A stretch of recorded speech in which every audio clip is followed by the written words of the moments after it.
सर्व मंगल मांगल्ये शिवे सर्वार्थ साधिके शरणे त्र्यंबके गौरी नारायणी नमोस्तुते। श्री जगदम्बिकाय नमो नमः। ओम ऐं ह्रीं क्लीं चामुंडाय विच्चे। आप सुन रहे हैं श्रीमद् देवी भागवत पुराण के द्वितीय स्कंद से आगे की कथा। समस्त ऋषिगण सूत जी से बोले कि हे सूत जी, हे अनग, यद्यपि आपने परम तेजस्वी व्यास और सत्यवती के जन्म की कथा विस्तार पूर्वक से हमसे कही, फिर भी हम लोगों के चित्त में एक बड़ी ही भारी शंका बनी हुई है। हे धर्मज्ञ, हे अनग, वह शंका आपके कहने पर भी दूर नहीं हो रही है। व्यास जी की कल्याणमयी माता जो सत्यवती के नाम से जानी जाती थी, वे धर्मात्मा राजा शांतनु को कैसे प्राप्त हुई? कुल तथा आचरण से हीन उस निषाद कन्या का पुरुकुल में उत्पन्न उन धर्मात्मा राजा ने स्वयं कैसे वर्ण कर लिया? आप कृपा करके हम लोगों को यह भी बतलाइए कि राजा शांतनु की पहली पत्नी कौन थी? वसु के अंश से उत्पन्न मेधावी भीष्म उनके पुत्र कैसे हुए? सूत जी महाराज, आप यह पहले ही कह चुके हैं कि सत्यवती के वीर पुत्र चित्रांगद को अमित तेज वाले भीष्म ने राजा बनाया था और वीर चित्रांगद के मारे जाने पर उसके अनुज तथा सत्यवती के पुत्र विचित्र वीर्य को उन्होंने राजा बनाया। रूप संपन्न तथा ज्येष्ठ पुत्र धर्मात्मा भीष्म के रहते हुए चित्रवीर्य ने राज्य कैसे किया? और सब कुछ जानते हुए भी भीष्म ने उन्हें राज्य पर कैसे स्थापित किया? विचित्रवीर्य के मरने पर अत्यंत दुखित माता सत्यवती ने अपनी दोनों पुत्र वधुओं से तो गोलक पुत्र कैसे उत्पन्न कराए? उन सुंदरी सत्यवती ने उस समय ज्येष्ठ पुत्र भीष्म को राजा क्यों नहीं बनाया? और उन पराक्रमी भीष्म ने अपना विवाह क्यों नहीं किया? अमित तेजस्वी बड़े भैया व्यास जी ने ऐसा अधर्म क्यों किया, जो कि उन्होंने नियोग के द्वारा 2 पुत्र उत्पन्न किए? पुराणों के रचयिता व्यास मुनि ने धर्मज्ञ होते हुए भी ऐसा कार्य भला क्यों किया? हे सूत जी, क्या वेदों से यही शिष्टाचार उन्मोदित होता है? हे मेधाविन, आप व्यास जी के शिष्य हैं, इसलिए आप हमारी इन सभी शंकाओं का समाधान करने में समर्थ हैं। हम सभी इस धर्म क्षेत्र में इन प्रश्नों के उत्तर सुनने को उत्सुक हो रहे हैं। ऋषियों की इस बात को सुनकर सूत जी उनसे बोले। सूत जी ने कहा कि हे मुनियों, इक्ष्वाकु वंश में महाभीष नाम वाले एक सत्यवादी धर्मात्मा और चक्रवर्ती राजा उत्पन्न हुए, ऐसा कहा जाता है। उन बुद्धिमान राजा ने हजारों अश्वमेध तथा सैकड़ों वाजपेयी यज्ञ करके इंद्र को संतुष्ट किया और स्वर्ग प्राप्त किया था। एक बार राजा महाभीष ब्रह्मलोक को गए। वहां प्रजापति की सेवा के लिए सभी देवता आए हुए थे। उस समय देवनदी गंगा जी भी ब्रह्मा जी की सेवा में उपस्थित थी। वहां उस समय तीव्रगामी पवन ने उनका वस्त्र उड़ा दिया। सभी देवता अपना सिर नीचा किए हुए उन्हें बिना देखे ही खड़े रहे, किंतु राजा महाभीष निःशंक भाव से उनकी ओर देखते ही रह गए। उन गंगा नदी ने भी राजा को अपने पर प्रेमाशक्त जाना। उन दोनों को इस प्रकार मुग्ध देखकर ब्रह्मा जी क्रोधित हो गए और कोपाविष्ट होकर शीघ्र ही उन दोनों को ब्रह्मा जी ने श्राप दे दिया। उन दोनों से यहाँ पर अभिप्राय राजा महाभीष और देवी गंगा से है, गंगा नदी से है। ब्रह्मा जी ने कहा कि हे राजन, मनुष्य लोक में तुम्हारा जन्म होगा। वहां जब तुम अधिक पुण्य एकत्रित कर लोगे तब तुम स्वर्गलोक में पुनः आओगे। गंगा को महाभीष राजा पर प्रेमाशक्त जानकर ब्रह्मा जी ने गंगा को भी उसी प्रकार श्राप दे दिया। इस प्रकार वे दोनों, राजा महाभीष और देवी गंगा, दुखी मन से ब्रह्मा जी के पास से शीघ्र ही चले गए। राजा अपने मन में सोचने लगे कि इस मृत्युलोक में कौन ऐसे राजा हैं जो धर्मपरायण हैं। ऐसा विचार करके उन्होंने पूर्ववंशीय महाराज प्रतीप को ही पिता बनाने का निश्चय कर लिया। इसी बीच 8 वसु अपनी अपनी स्त्री के साथ विहार करते हुए स्वेच्छा महर्षि वशिष्ठ के आश्रम पर आ पहुंचे। उन पृथु आदि वसुओं में धौ नामक एक श्रेष्ठ वसु थे। उनकी पत्नी ने नंदिनी गौ को देखकर अपने पति से पूछा कि यह सुंदर गाय किसकी है। तब धौ ने उससे कहा कि हे सुंदरी, सुनो, यह महर्षि वशिष्ठ जी की गाय है। इस गाय का दूध स्त्री या पुरुष जो कोई भी पीता है, उसकी आयु 10,000 वर्ष की हो जाती है और उसका यौवन सर्वदा ही बना रहता है।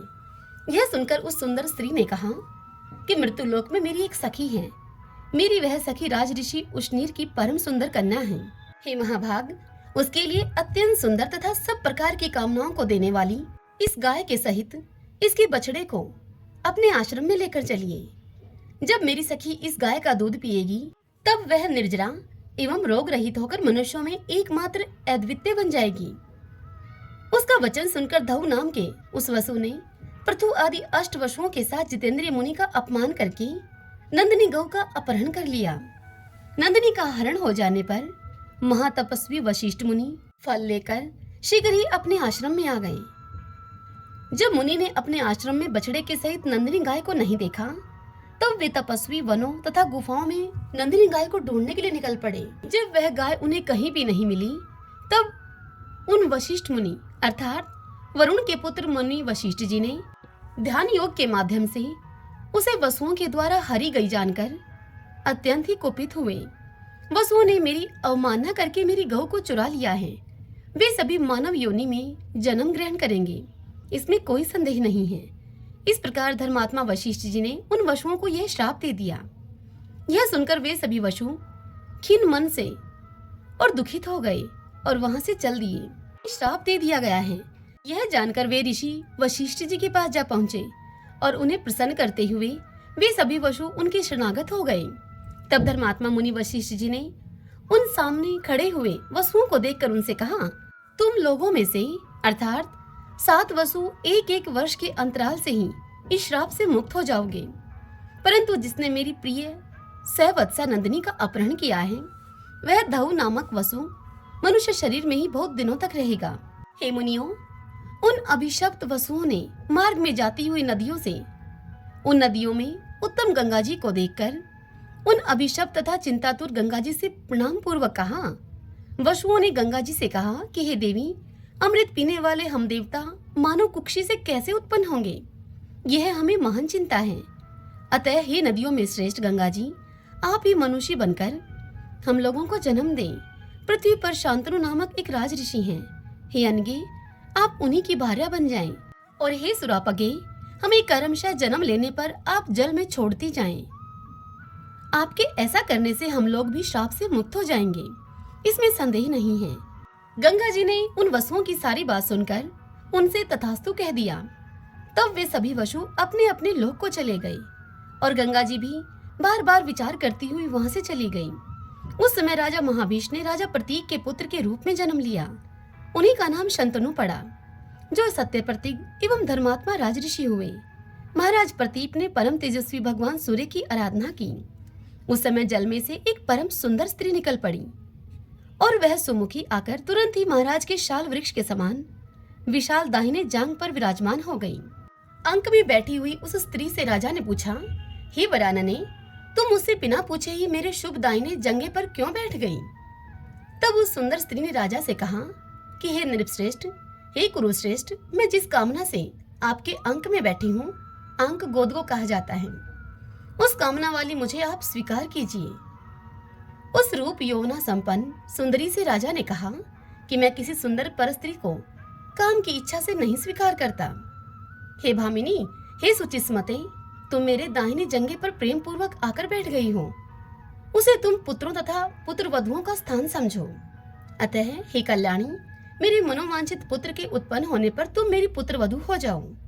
तुम्हारे पुण्य से मुझे पुत्र हो जाएगा, इसमें संशय नहीं है।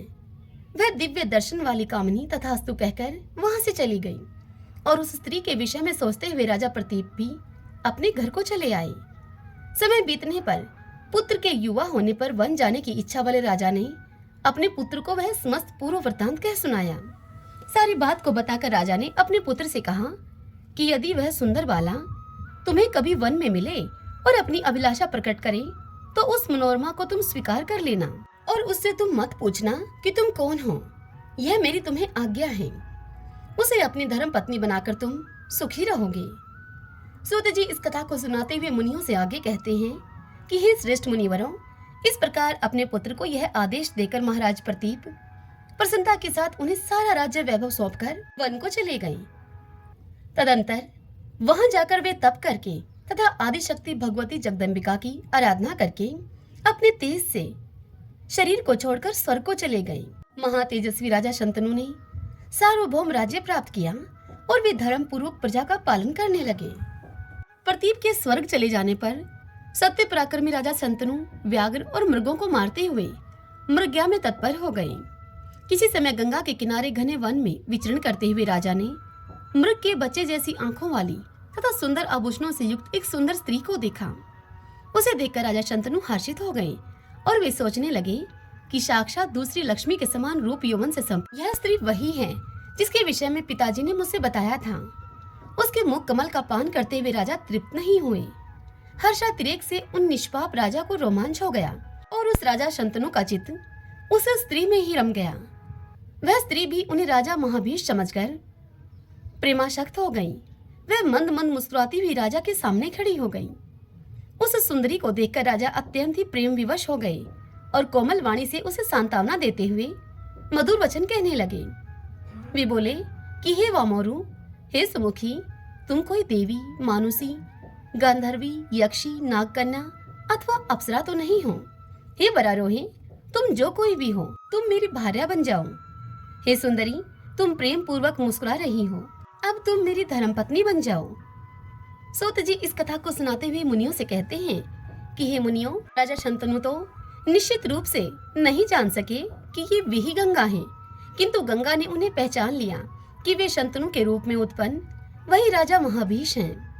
पूर्वकालीन प्रेमवश राजा शंतनु के उस वचन को सुनकर उस स्त्री ने मंद मुस्कान करके यह वचन कहा। वह स्त्री बोली, हे नृपश्रेष्ठ, मैं यह जानती हूँ कि आप महाराज प्रतीप के योग्य पुत्र हैं, अतः भला कौन ऐसी स्त्री होगी जो संयोगवश अपने अनुरूप पुरुष को पाकर भी उसे पति रूप में स्वीकार न करेगी। हे नृपश्रेष्ठ, वचनबद्ध करके ही मैं आपको अपना पति स्वीकार करूंगी। हे राजन, हे नृपोत्तम, अब आप मेरी शर्त सुनिए जिससे कि मैं आपका वर्ण कर सकूं। हे राजन, मैं भला बुरा जो भी कार्य करूं, आप मुझे मना नहीं करेंगे तथा न ही कोई अप्रिय बात ही कहेंगे मुझे। जिस समय आप मेरा यह वचन नहीं मानेंगे उसी समय हे मान्य है। हे नृपश्रेष्ठ, मैं आपको त्याग कर जहाँ चाहूंगी उस जगह में चली जाऊंगी। उस समय प्रार्थना पूर्वक वसुओं के जन्म ग्रहण करने का स्मरण करके तथा महाभीष के पूर्वकालीन प्रेम को अपने मन में सोच करके गंगा जी ने राजा शंतनु के तथास्तु कहने पर उन्हें अपना पति बनाना स्वीकार कर लिया। इस प्रकार मानवीय रूप धारण करने वाली रूपवती तथा सुंदर वर्ण वाली गंगा महाराज शंतनु की पत्नी बनकर राजभवन में पहुंच गई। राजा शंतनु उन्हें पाकर सुंदर उपवन में विहार करने लगे। भावों को जानने वाली वे सुंदरी गंगा भी राजा शंतनु के साथ विहार करने लगी। उनके साथ महाराज शंतनु को क्रीड़ा करते अनेक वर्ष बीत गए, पर उन्हें समय बीतने का बोध ही न हुआ।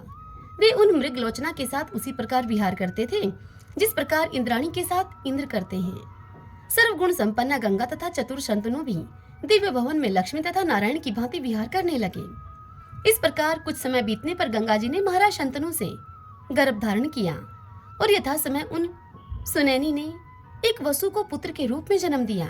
उन्होंने उस बालक को उत्पन्न होते ही तत्काल ही जल में फेंक दिया। इस प्रकार दूसरे, तीसरे, चौथे, पांचवें, छठे तथा सातवें पुत्र के मारे जाने पर राजा शंतनु को बड़ी चिंता हुई। वे सोचने लगे कि अब मैं क्या करूं? मेरा वंश इस पृथ्वी पर सुस्थिर कैसे होगा? इस पापिनी ने मेरे 7 पुत्र मार डाले हैं। यदि इसे रोकता हूँ तो यह मुझे त्याग कर चली जाएगी। मेरा अभिलाषित 8वां गर्भ भी इसे प्राप्त हो गया है। यदि अब भी मैं इसे नहीं रोकता हूँ तो यह इसे भी जल में फेंक देगी। यह भी मुझे महान संदेह है कि भविष्य में कोई और संतति होगी अथवा नहीं। यदि उत्पन्न हो तो भी पता नहीं कि यह दुष्टा उसकी रक्षा करेगी अथवा नहीं। इस संशय की स्थिति में अब मैं क्या करूं? वंश की रक्षा के लिए मुझे कोई दूसरा यत्न करना ही होगा। तदंतर यथा समय जब वह 8वां धौ नामक वसु पुत्र के रूप में उत्पन्न हुआ, जिसने अपनी स्त्री के वशीभूत होकर वशिष्ठ की नंदिनी गौ का हरण कर लिया था, तब उस पुत्र को देखकर राजा शंतनु गंगा जी के पैरों में गिरते हुए उसे कहने लगे, हे तनवंगी, मैं तुम्हारा दास हूँ। हे सुचिस्मते, मैं तुमसे प्रार्थना करता हूँ। मैं इस पुत्र को पालना चाहता हूँ, अतः इस पुत्र को तुम जीवित ही मुझे दे दो। हे करभोरू, तुमने मेरे 7 सुंदर पुत्रों को मार डाला है, किंतु इस 8वें पुत्र की तुम रक्षा करो। हे शुश्रोणी, मैं तुम्हारे पैरों पर पड़ता हूँ। हे परम रूपवती, इसके बदले में तुम मुझसे जो मांगोगी मैं वह दुर्लभ वस्तु भी तुम्हें दूंगा। अब तुम मेरे वंश की रक्षा करो। वेदविद विद्वानों ने कहा है कि पुत्रहीन मनुष्य की स्वर्ग में भी गति नहीं होती। इसी कारण हे सुंदरी, अब मैं इस 8वें पुत्र के लिए तुमसे याचना करता हूँ। राजा शंतनु के ऐसा कहने पर भी जब गंगा उस पुत्र को लेकर जाने को उद्यत हुई, तब उन्होंने अत्यंत ही कुपित एवं दुखित होकर उनसे कहा। राजा शंतनु गंगा से बोले कि हे पापिनी, अब मैं क्या करूं?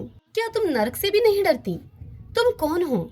लगता है कि तुम पापियों की पुत्री हो, तभी तो तुम सदा ही पाप कर्म में लगी रहती हो। अब तुम जहाँ चाहो वहाँ जाओ या फिर रहो, किंतु यह पुत्र यहीं पर रहेगा। हे पापिनी, अपने वंश का अंत करने वाले, ऐसे तुम्हें देखकर भी मैं क्या करूँगा?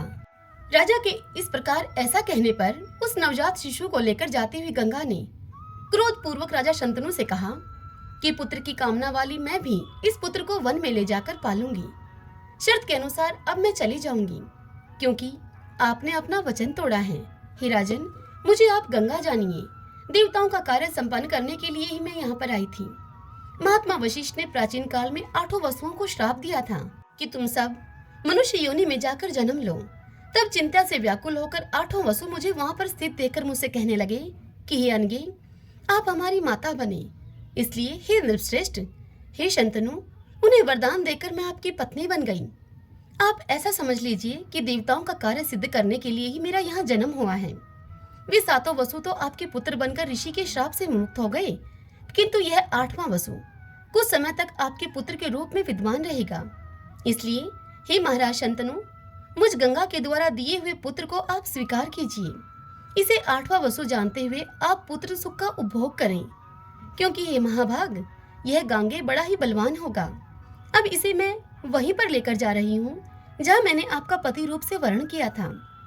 हे राजन, इसे पालकर इसके युवा होने पर मैं यह पुनः आपको दे दूंगी, क्योंकि मात्रहीन बालक न जी पाता है और न ही वह बालक सुखी से रहता है। ऐसा कहकर उस बालक को लेकर गंगा वहीं पर अंतर्ध्यान हो गई। राजा शंतनु भी अत्यंत दुखी होकर अपने राजभवन में आकर रहने लगे। महाराज शंतनु स्त्री तथा पुत्र के वियोग जन्य महान कष्ट का सदा ही अनुभव करते हुए भी किसी प्रकार राज्य कार्य को संभालने लगे। कुछ समय बीतने पर महाराज आखेट के लिए वन में गए। वहां अनेक प्रकार के मृगगणों, भैंसों तथा शूकरों को अपने बाणों से मारते हुए वे राजा गंगा जी के तट पर जा पहुंचे। उस नदी में बहुत थोड़ा जल देखकर वे राजा शंतनु बड़े आश्चर्य में पड़ गए। उन्होंने वहां नदी के किनारे खेलते हुए एक बालक को महान धनुष को खींचकर बहुत से बाणों को छोड़ते हुए देखा। उस बालक को देखकर राजा शंतनु बड़े ही विस्मित हुए और कुछ भी जान नहीं पाए। उन्हें यह भी स्मरण नहीं हो पाया कि यह मेरा ही पुत्र है अथवा नहीं। उस बालक के अति मानवीय कृत्य, बाण चलाने के हस्त लाघव, असाधारण विद्या और कामदेव के समान सुंदर रूप को देखकर अत्यंत विस्मित राजा ने उससे पूछा कि हे निर्दोष बालक, तुम किसके पुत्र हो? किंतु उस वीर बालक ने कोई उत्तर न दिया और वह बाण चलाता हुआ अंतर्ध्यान हो गया। तब राजा शंतनु चिंतित होकर यह सोचने लगे कि कहीं यह मेरा पुत्र ही तो नहीं है। अब मैं क्या करूं और कहां जाऊं? जब उन्होंने वहीं पर खड़े हुए समाहित चित्त से गंगा जी की स्तुति की, तब गंगा जी ने प्रसन्न होकर पहले के ही समान एक रूपवती स्त्री के रूप में उनको दर्शन दिया। सर्वांग सुंदरी गंगा जी को देखकर राजा शंतनु उनसे बोले कि हे गंगे, यह बालक कौन था और यह अब कहां चला गया? आप उसे मुझको दिखला दीजिए। तब गंगा जी बोली कि हे राजेंद्र, यह आपका ही पुत्र 8वां वसु है, जिसे मैंने पाला है। इस महातपस्वी गांगे को अब मैं आपको सौंपती हूँ। हे सुवर्त, यह बालक आपके इस कुल की कीर्ति को बढ़ाने वाला होगा। इसे सभी वेद शास्त्र एवं शाश्वत धनुर्वेद की शिक्षा दी गई है। आपका यह पुत्र वशिष्ठ जी के दिव्य आश्रम में रह रहा है और सब विद्याओं में पारंगत, कार्यकुशल एवं सदाचारी है। हे राजन, जिस विद्या को जमद अग्निपुत्र परशुराम जानते हैं, उसे आपका यह पुत्र जानता है। हे राजेंद्र, हे नराधीप, आप इस पुत्र को ग्रहण कीजिए, जाइए और सुखपूर्वक से रहिए। ऐसा कहकर तथा वह पुत्र राजा को देखकर गंगा जी वहां से अंतर्ध्यान हो गई। अपने पुत्र को पाकर राजा शंतनु बहुत आनंदित और सुखी हुए। राजा शंतनु पुत्र का आलिंगन करके तथा उसका मस्तक सूंघकर और उसे अपने रथ पर बैठाकर अपनी नगर की ओर चल पड़े। राजा ने हस्तिनापुर जाकर महान उत्सव किया और देवज्ञ को बुलाकर शुभ मुहूर्त पूछा। राजा शंतनु ने सब प्रजाजनों तथा सभी श्रेष्ठ मंत्रियों को बुलाकर गंगा पुत्र को युवराज पद पर बिठा दिया। उस सर्वगुण संपन्न पुत्र को युवराज बनाकर वे धर्मात्मा शंतनु सुखपूर्वक रहने लगे। अब उन्हें गंगा जी की भी सुधि न रही। सूत जी इस कथा को सुनाते हुए आगे कहते हैं कि इस प्रकार मैंने आप सबको वसुओं के श्राप का कारण, गंगा के प्रकाट्य की कथा तथा भीष्म की उत्पत्ति का वृतांत कह दिया है। जो मनुष्य गंगा अवतरण तथा वसुओं के उद्भव की इस पवित्र कथा को सुनता है वह सभी प्रकार के पापों से मुक्त हो जाता है। इसमें तनिक भी संदेह नहीं है। हे मुनि श्रेष्ठों, मैंने यह पवित्र पुण्यदायक तथा वेद सम्मत पौराणिक आख्यान जैसा कि व्यास जी के मुखारविंद से मैंने सुना था, वैसा ही आप लोगों से कह दिया है। दो अपान व्यास जी के मुख से निसर्त यह श्रीमद् देवी भागवत महापुराण बड़ा ही पवित्र, अनेक कथाओं से परिपूर्ण तथा सर्ग प्रतिसर्ग आदि 5 पुराण लक्षणों से युक्त है। हे मुनि श्रेष्ठों, सुनने वालों के समस्त पापों का नाश करने वाले, कल्याणकारी, सुखदायक तथा पुण्यप्रद इस इतिहास का मैंने आप लोगों से वर्णन कर दिया है। ओम नमः चंडिकाय। भक्तजनों, आज की यह कथा बस यहीं तक। इससे आगे की कथा कल हम अगले अध्याय में सुनेंगे। आज की यह कथा आप सबको कैसी लगी? इस वीडियो को लाइक करके और कमेंट बॉक्स में कमेंट करके जय माता दी लिखकर आप मुझे अवश्य बताइए। जय माता दी।